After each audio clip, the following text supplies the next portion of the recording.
नमस्कार। आज मैं सुना रही हूँ भरत चंद्र शर्मा जी की कहानी कायांतर। कभी कोई शब्द इतना कारुणिक हो सकता है, मैंने सोचा भी नहीं था।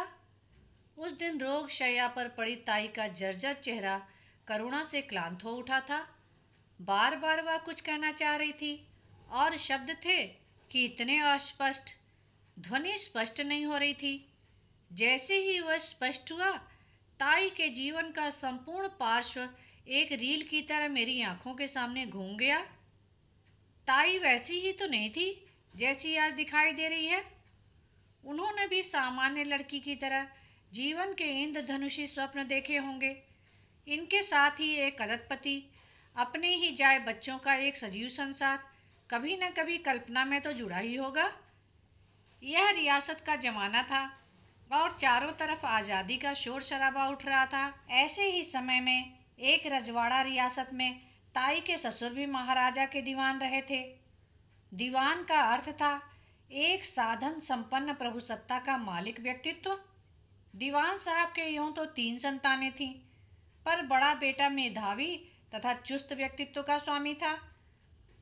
उन दिनों रजवाड़ों में पॉलिटिकल एजेंट आया करते थे और उन विशिष्ट अतिथियों की मेज़बानी का सारा भार दीवान साहब पर ही पड़ता था। फौजी अफसरों का अक्खड़पन और वर्दी में लकदक व्यक्तित्व देखकर ही तो दीवान साहब के मन में अपने बेटे को फौजी अफसर बनाने की हुक जगी थी। रियासत में उन दिनों उतनी ऊंची पढ़ाई भी थी कहाँ, नाम मात्र के मामूली मदरसे थे। एक दिन महाराज का मन देखकर दीवान जी ने अपने मन की बात रख दी। महाराज ने एक बार दीवान जी के इस कद्दावर लड़के को देखा भी था, सो उन्होंने पढ़ाई के लिए सरकारी वजीफा मंजूर कर दिया। दीवान साहब का बड़ा लड़का कुंवर प्रताप सिंह सरकारी वजीफे से पढ़ाई करके देहरादून चला गया।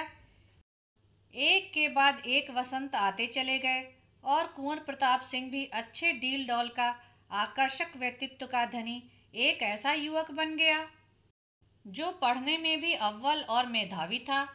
दीवान साहब अपने बेटे को देखकर गर्व से फूले नहीं समाते थे। आखिर गर्व भी क्यों न करें।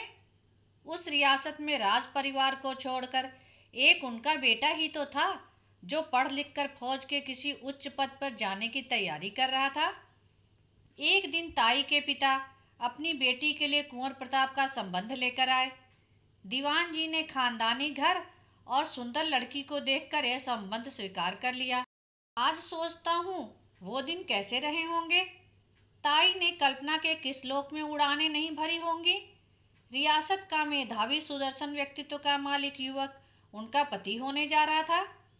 कभी कभी ताई सोचती, मात्र 6ठी कक्षा तक की पढ़ी, क्या मैं भी उनके योग्य हूँ। वैसे ताई भी कुशाग्र बुद्धि की छात्रा थी। एक बार उन्होंने मुझे वह मेडल भी दिखाया था जो सारे स्कूल में प्रथम आने पर उन्हें मिला था। उस मेडल पर एक तरफ महाराजा का और दूसरी तरफ सरस्वती का चित्र था। फिर वह दिन भी आ गया जब भावरें पड़ी और ताई का ब्याह कुंवर प्रताप सिंह के साथ हो गया। वो दिन भी कैसे रहे थे। नदियों का कलकल करते हुए गाना, पहाड़ों के शिखरों का आकाश को छूना और सब कुछ एक रोमानी स्वप्न की तरह। विवाह के बाद ताई को लगा कि उनके और अति शिक्षित पति के बीच एक विचित्र प्रकार की दूरी है। इस दूरी में सहज स्वाभाविक संपर्कों का नितांत अभाव था और पति भी वर्ष में 8-10 माह तो पढ़ाई के लिए बाहर ही रहते थे। वह दिन भी आ पहुंचा जब उन्होंने अपने दीवान पिता को सैल्यूट किया तो उनकी आंखों में स्वप्न सार्थक होने से आंसू छलछलाए। उन्होंने आगे बढ़कर अपने पुत्र को बाहों में भर लिया और गर्मजोशी से पीठ थपथपाई। उस दिन सारा गांव कुंवर प्रताप सिंह की सफलता पर फूला नहीं समा रहा था। ताई के प्रसन्नता के भाव पर कोई काला बादल था तो यही कि उनके पति ने अभी तक उन्हें उचित सम्मान नहीं दिया है। कुंवर प्रताप अपने प्रशिक्षण के लिए रवाना हो गए। बाद में ताई को यह रहस्य भी ज्ञात हुआ कि उनके पति का प्रेम संबंध अपनी किसी सहपाठिनी से था, लेकिन पिता के दबंग व्यक्तित्व और कुल की मर्यादा को देखते हुए उन्होंने विवाह कर लिया था। आज सवेरे आसमान में कुछ ज़्यादा ही धुंध थी। न पक्षियों की मीठी बोली और न ही सूरज देवता के दर्शन हो रहे थे। अचानक दीवान साहब को एक तार मिलता है। वह पढ़कर हतप्रभ रह जाते हैं। सारे घर में एक मायूसी छा जाती है। कुंवर प्रताप की बीमारी का तार था तथा उन्हें घर ले जाने के लिए लिखा था। दीवान साहब किसी अनिष्ट की आशंका से भर उठे। मेरा प्रताप ठीक तो है, क्योंकि कई बार मृत्यु के तार सीधे नहीं किए जाते। दीवान साहब तो पुत्र को लिवा लाने के लिए रवाना हो जाते हैं। ताई सोचती है, विधि की यह भी कैसी विडंबना है। जब उनके पेट में आने वाला जीव पल रहा है और इस खबर को अपने पति को सुनाने की बेसब्री से प्रतीक्षा कर रही थी कि अचानक उनकी बीमारी की खबर का आ जाना। भाग्य और दुर्भाग्य का यह कैसा संजोग है। वह दिन भी आ पहुंचा जब दीवान साहब अपने बेटे को लेकर आ गए, लेकिन यह तो पहचान ही नहीं आ रहे हैं। क्या यही 6 फुट लंबे कद्दावर फौजी अफसर कुंवर प्रताप हैं? चेहरा कैसा हो गया है, मलिन। दाढ़ी भी तो कई दिनों से नहीं बनाई है। धीरे धीरे कानाफूसी होती है। खबर सारे गांव में फैल जाती है कि कुंवर प्रताप विक्षिप्त हो गए हैं। ताई उनके सामने भी पड़ती है तो पहचान नहीं पाते हैं। जो कुछ उनके हाथ में होता है ताई पर फेंकते हैं। ताई कर भी क्या सकती है। पल्लू से आंसू पोंछे भी तो कितने। यह उनके गर्भ में भी कैसा जीव पल रहा है जिसने पिता को पागल एवं सन्निपात का रोगी बना दिया है। दीवान साहब के उपचार बेटे पर कोई असर नहीं कर रहे हैं। कुंवर प्रताप का रोग तो बढ़ता ही जा रहा है। घर की बड़ी बुढ़िया ताई को उनसे दूर रखने को कहती हैं। वे ताई के गर्भ में पल रहे जीव को लेकर चिंतित हैं। एक दिन कुंवर प्रताप को पागलपन का भयानक दौरा पड़ा। वह अपने पहने हुए कुछ कपड़े भी फाड़ने लगे तथा दिन भर ताई के नाम की रट लगाते रहे। सांझ घर के आंगन चौबारों में उतर आई थी और रात को जैसे किसी चील ने अपने मुंह में दबोच लिया था। बड़ी बूढ़ियों ने सलाह कर ताई को कुंवर प्रताप की सेवा शुश्रूषा करने के लिए कहा। बड़ी बुढ़िया सशंकित और आशंकित ही थी कि आधी रात को कुंवर प्रताप के कमरे से ताई की भयानक आवाजें आने लगी। ताई बेहोश हो गई थी। उन्हें अस्पताल ले जाया गया। इधर कुंवर प्रताप को सन्निपात का दर्दनाक दौरा पड़ा। अस्पताल में ताई के रक्त स्राव को रोकने की डॉक्टरों ने बहुत कोशिश की, लेकिन सारी असफल रही। असमय ही गर्भपात हो गया था। यह कोख जाया भी उन्हें छोड़कर चला गया।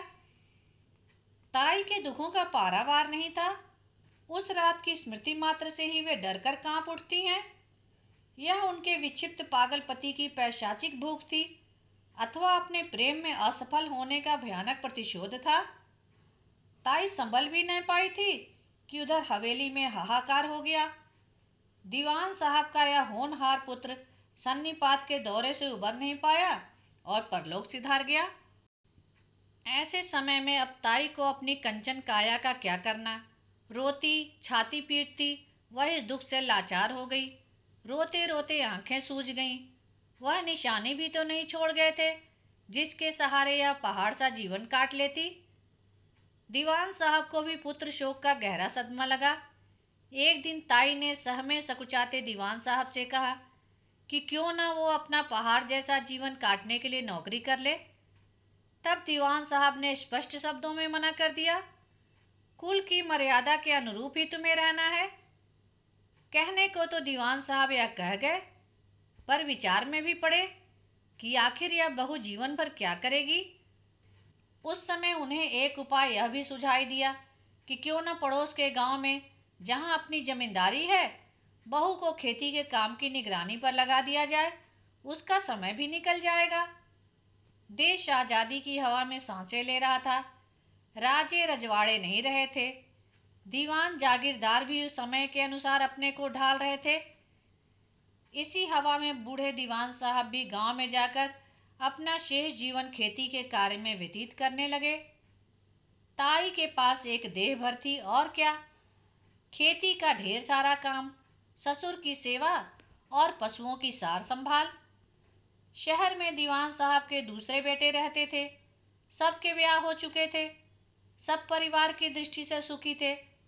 ताई सोचती और बिलखती कि जब सब कुछ गलत ही होना था तो अब मैं किस सुख की चाहत रखूं। इसी विचार में ताई ने अपनी देह को जैसे खेतों को समर्पित कर दिया। आज यह पहचान पाना भी कठिन है कि यही ताई कभी कंचन काया की स्वामिनी थी और कुंवर प्रताप इनके पति हुआ करते थे। समय ने दीवान साहब की दहलीज पर भी दस्तक दी और वे भी कुंवर प्रताप की राह चल दिए। रह गई प्रौढ़ा ताई, उनका खेत खलिहान से भरा संसार, जहाँ फसलें तो उगती थीं पर जिनके बीच में एक बंजर भूमि का टुकड़ा बनकर स्वयं खड़ी थी। ताई ने किसके लिए क्या नहीं किया। परिवार का कोई भी सदस्य ऐसा नहीं था जिसने ताई की सेवाएं न ली हो। किसी देवर की बच्ची का जापा हो या किसी देवरानी की बीमारी हो, हर अवसर पर ताई को गांव जाकर लाया जाता और ताई भी ये सारी सेवाएं करके न जाने कौन से जन्म का ऋण उतार रही थी। यह सही था कि पूरे परिवार में ताई के लिए एक आदर भाव था। बच्चा बच्चा उनकी कद्र करता, पर यह भी सही था कि सारा परिवार उनका होकर भी उनका कोई नहीं था। सबके बेटे थे, बेटियां थी, बहुएं थी, यानी कि सुख का साम्राज्य था। पर ताई तो वहां गांव में अकेली, खबर करे तब कोई आए। ऐसा लगता था वहां समुद्रों के बीच सबके अपने अपने द्वीप थे। नहीं था तो ताई का कोई स्थान। उनके सारे साम्राज्य को जैसे महासमुद्रों के विकराल ज्वार ने निगल लिया था। एक दिन गांव से खबर आई थी कि ताई बहुत बीमार हैं, जाकर उनकी खोज खबर लेनी चाहिए। सारा परिवार ताई की बीमारी का समाचार सुनकर घबरा गया। फिर यह तय किया गया कि ताई को यहाँ लाकर अस्पताल में भर्ती करवा दिया जाए। गाड़ी में ताई को लेकर जैसे ही घर आए, जाति बिरादरी मोहल्ले टोले वालों की भीड़, उनका हालचाल पूछने वालों का तांता लग गया। जब सारी भीड़ छंटी तो मैं अंदर आया। ताई को देखकर मेरी रुलाई रोके न रुक सकी। चेहरा जैसे धरती कहीं से फट गई हो और रेखाएं सारे चेहरे पर फैल गई हो। कभी भी कोई रेखा इतनी चौड़ी हो सकती है कि ताई को निगल जाए। गठरी बनी ताई बिस्तर में पड़ी जोर जोर से सांस ले रही थी। मैंने उनकी नब्ज टटोली और सिर पर हाथ फिराते हुए कहा, मत घबराओ, अभी डॉक्टर लेकर आता हूँ। ताई अस्फुट शब्दों में कुछ बोली। लगता था जैसे आवाज किसी गहरे अंधे कुएं से आ रही है। मैंने समझने का प्रयास करते हुए अपना कान उनके मुंह के पास लगाया तो सुनाई दिया, क्या करोगे डॉक्टर लाकर? भैया, अब तो कायांतर हो जाने दे। धन्यवाद। कहानी को लाइक करें और शेयर करें। मेरे चैनल को सब्सक्राइब कर लें जिससे सभी कहानियाँ आपको समय पर मिल जाएं।